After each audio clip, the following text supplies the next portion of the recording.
Good morning. We are still reading Frank and the Antimatter Motor by John Sieska, illustrated by Brian Biggs. This is Red Chair reading with Hobie Wan.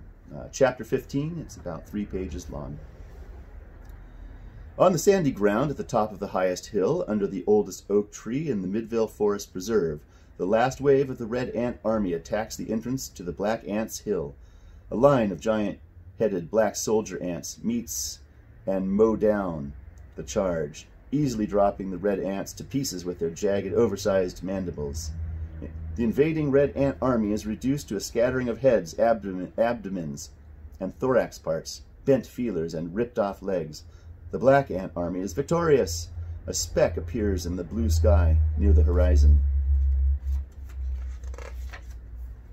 The speck grows larger. The speck takes the shape of a bike flying over the ground, carrying a hunched-over figure. The flying bike zooms into full-size close-up, banks around the oak tree, and drops suddenly and quickly to the ground, right next to the black ant's hill. One large sneaker-covered foot swings over the bike and down, right on top of the band of black soldier ants, smashing 2 flat and scattering the rest. The kid wearing the sneaker sits down on the slate rock under the oak tree, folds his arms across his chest, and stares. I said across. Excuse me. Folds his arms across his chest and stares out over the whole town of Midville spread below, thinking 1,000 thoughts, electrical impulses in his brain jumping from neuron to neuron, oblivious to the ant chaos he has just caused under his rubber-tipped toe. Frank Einstein, because really, who else drives a flying bike, thinks. The earth revolves, time passes. Frank feels flattened, like he has been stomped by a giant shoe.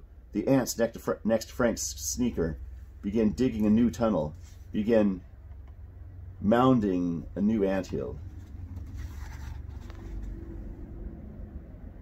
All right. Mounding a new anthill.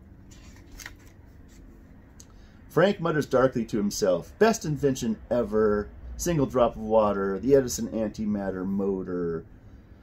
Frank forms thoughts of smashing, breaking, throwing everything away. The earth revolves. Frank mutters more. Even Watson. Robots lost. Oh no, Grandpa Al. At your service. Frank looks up to see Grandpa Al, who has just stepped out from around the oak. Huh? How? What are you doing here? Grandpa Al slings off a small rucksack and sits down on the rock next to Frank. I heard about the science prize, and I didn't have any luck tracking down Clink and Clank, so I thought I might just hike up here and take in this great view. Frank looks out over Midville. Nothing great about it today. Everything is wrecked. What a disaster. Grandpa Al hands Frank his canteen. Oh, I don't know. It's pretty much the same world as it was yesterday. Sun still shining. Oak leaves still working their photosynthesis. These ants right under us still digging and hauling. Frank takes a long swig of water. It does taste good. But the science prize, Clink and Clank, your shop, your place, none of that's a big deal. You've still got that Frank Einstein brain of yours, right? Yeah. You're still Frank Einstein, right?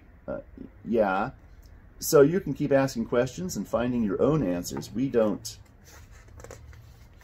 need trophies or prizes to do that. We are scientists. Frank looks down at his sneakers. He sees a familiar-looking shape, an insect leg, just like the one he found in his lab. Frank picks up the leg, crushes it between thumb and finger, and sniffs the familiar sharp magic marker scent. Right? Says Grandpa Al. Suddenly everything falls into place. Frank looks up. In his mind, he connects the insect leg, the kidnapping of the robots, the antimatter motor. Ant leg, says Frank. Ant leg! Mr. Chimp! Edison! That's it! Of course it is. Grandpa Al leans back and takes in the view. Glad we could have had this little chat. I know who kidnapped Clink and Clank. I know how Edison got that antimatter motor. I know where to go next. And I know what to do next. Then what are you waiting for, Frank Einstein? Shake a leg. That's the end of chapter 15. Thank you for joining me.